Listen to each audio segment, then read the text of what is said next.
we can. The bowl came into our family during World War II. One of my sisters, Sue, was in the American Red Cross during World War II. And the Red Cross group she was with were attached to Patton's Armored Division, which got into Czechoslovakia, into Pilsen and Písek and in that area. And she spoke a little bit of Czech. She was the only one. But so she talked to some of the people in Czech, and some old lady had this bowl and told her that she would give it to her. She wanted it to go to America. And because she said she would never get here, but the bowl, and the bowl was old at that time. I don't know the history of it, but that was in 1945, so we know it was at least 60, 70 years old since then. And my sister had the German prisoners of war pack it up. They made it Excelsior by skinning trees, to make Excelsior to pack it. They made a heavy wooden frame to send it and ship it, and it came in perfect condition to my parents in Milligan, Nebraska, where we lived. And then it just stayed in my family. It was my sister's, of course, and then when she died, I ended up with it, and it's quite a treasure to me. Wow, it's an incredible story. Mm-hmm. Wow. And it's I don't know who made it or where it came from, but I know it's. So maybe we can sort of learn a little bit about your family and their Czech roots. Also, my family. Yeah, especially it's amazing this the story of your grandmother, and I have to show the grandmother here. She's this lady here. Yes. Yes, my great-grandmother, Antonia Bednar, she lived to 100, and she died in 1940, I think. I remember her well.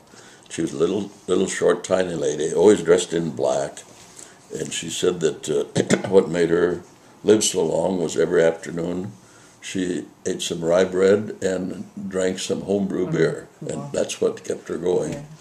Yeah. She came here with her husband in the 1860s. They came on a sailing ship from Germany, and they were at sea for 7 weeks. And they moved when the wind blew, and they didn't move when they didn't blow. And all this time she was pregnant, and she was sick every day for 7 weeks. Then when they got here, they ended up at Nebraska City with their belongings.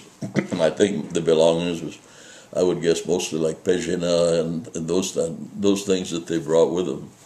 But when they got to Nebraska City, their baggage was all gone, missing, didn't show up. So they went on. They had hired some man at Nebraska City to take them in a covered wagon, to the Blue River at Crete, where they knew somebody. And this was about Christmas of 1870. And somebody from their village that they knew sheltered them, when they got there, because they had no home there. And my great-grandmother walked back to Nebraska City to inquire about their lost baggage. And the walk was 3.5 hours from their place to Nebraska City, cross country. There were no roads, nothing to follow. Mm-hmm. And then she came back, 3.5 days walk back, and soon the baggage showed up. But they lived right after Christmas. The husband, Bednar, walked from their place near Crete to Beatrice, crossed the Blue River. He followed the Blue River and crossed the river on a fallen tree, and he filed his claim for land and came back. He did that 1 day up and 1 day back. And so they had, that's how they got their farm homesteaded. And they would walk back to Nebraska City for flour And once my great-grandmother walked back for a clock, bought a clock, and it was, I guess they thought nothing much of 3 days up and 3 days back, but they didn't have any choice. That was, it was a tough life for them. Wow, yeah. It's really tough family. What roots you have. Wow. Yeah, and she had about, I think, 5 or 6 children. The husband died fairly young. And then when she got very old, she lived with her daughters. She lived with this one for a couple of months, another couple of months, and with my grandmother, and that's how I knew her. Of course, she lived at Grandma Vosoba's for several months at a time. Wow, it's a wonderful story. So maybe they were one of the first homesteaders? Fairly early, yes. Very early. Well, in 1870, they would have been pretty early. There were some along that area, that Crete-Wilbur area, because somebody took them in and sheltered them that first year. But as when spring came, the husband dug out a side hill and fixed up a little cave, and they all lived in a sod house. in a cave. That's the way they all did. Yeah, wow. Because there are not so many homesteaders around Wilbur, yeah? Czech families who were homesteaders, are they? No. I looked at a lot of abstracts of title when I was practicing law, the history of the farms around there, and many of them had some English name was the first owner. And then the Czechs came in and bought them. On the other side of my family, the Vosoba side, my great-grandfather, the immigrant, bought 80 acres from the Burlington Railroad, and he paid $6 an acre. Now it sells for like $3,000 an acre. Yes, likely. But those were tough times. Yeah, they lived in a dugout the first year, and then they built a one-room house, and that's kind of an interesting family too. Vosoba, his name was Joe Vosoba also. He came here with a wife and 4 or 5 children from Pisek area, the little town of Brzezi near Pisek. And after they got here, his wife died. So within a year, he got married again to a widow, Anna Borda, who had 2 children of her own. And together they had my grandfather, who's the only child of that marriage. But that Anna Borda, I felt so bad for her because I found her old birth certificate in Czech, and it showed her name and her mother's name, and for father there was just a circle and a line through it. She was illegitimate, and that was never talked about in the family. I never knew that, but an ethnologist that I know in the Czech Republic said that was not that unusual. She was born in 1825, because at that time they were all under the feudal system, and you could not get married without permission of the lord that you belonged to. It was slavery, really, like slavery. And said very often they would not permit them to get married because they might lose a worker. So she said it was not uncommon. It happened every once in a while. Whether they could not really get married even if they wanted to. Yeah, right. We're not allowed to. So she came here, married Joe Vosoba, and had my grandfather. And then they came out to Nebraska, and he bought this land.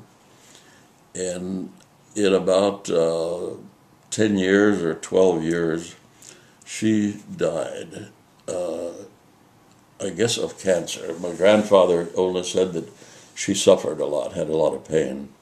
But and she is buried a half a mile from our farm in the North Fork Cemetery.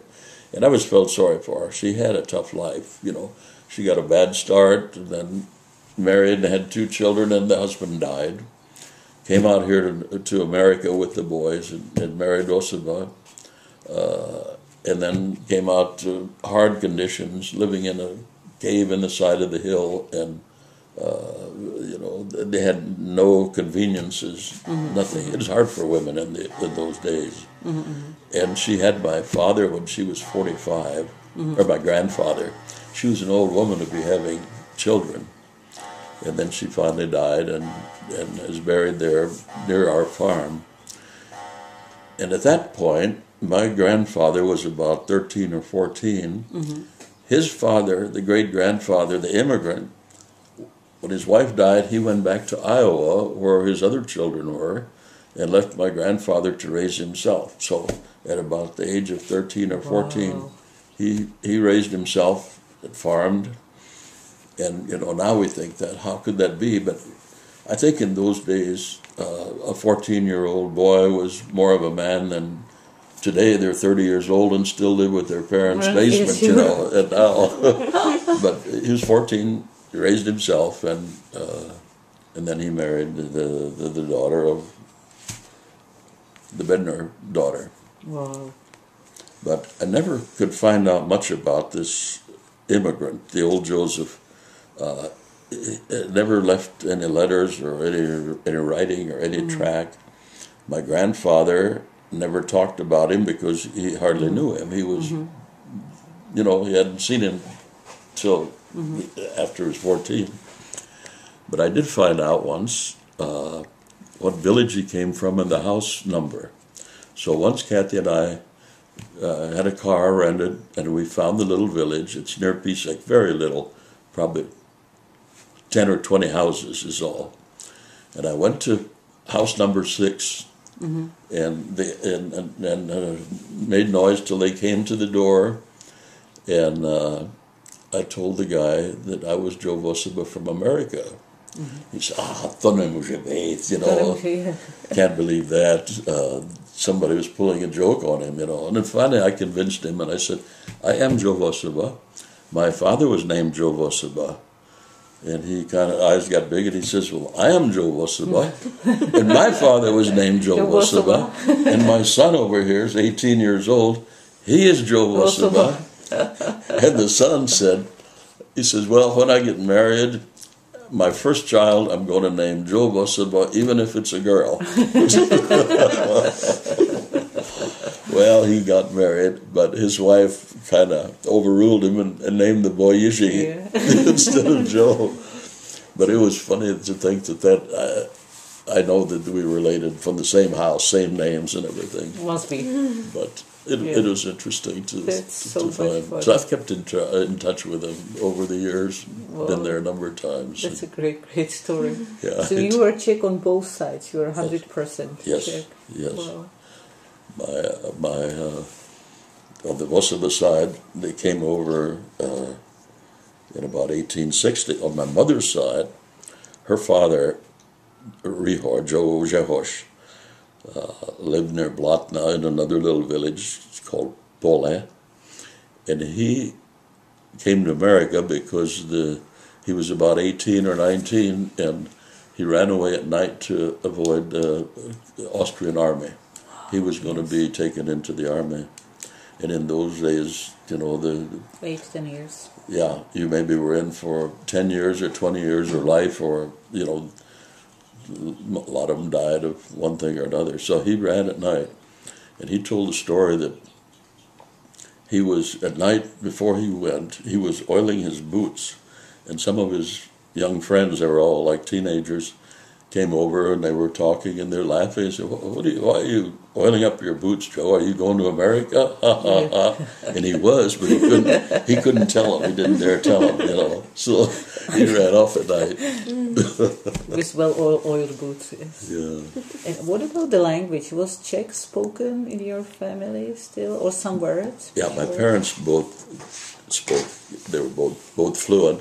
In fact, my father was the president of the lodge, the ZCBJ lodge, and he spoke at the funerals. He was at the funerals of people, you know, and he'd speak in Czech. Fortunately, I did not really get it. I did not learn it, just a little here and a little there. So which words do you know? Can you share the words which you know in Czech? Can I what? Like the words, like which words, like you know in Czech? What? what sort of was shared over in the family? Which words were still used, like Czech words for, food or like little talk? Or? Oh yeah, well like my mother more than my dad at home would speak a little Czech. She sang Czech songs a lot, but you talk like food, jídlo, pozor, and the common things, not pivo, yeah, klobasa, chleba, chleba, mlíko, and slepice and kravy and stuff like that. Those very common words I learned.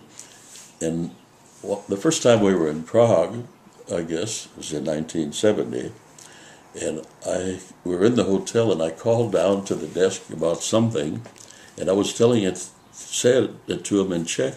My wife said, "Where did you learn all that?" I said, "Oh God, I don't know. It just came back from my subconscious, what I had learned as a child, subconsciously, it was there, and it just finally came out. But the more I've been, the oftener I've been there, the longer I've been there, my Czech gets so much better. Finally, after I'm there a while, I begin to think in Czech. So you can understand, talk, and pretty much, yeah.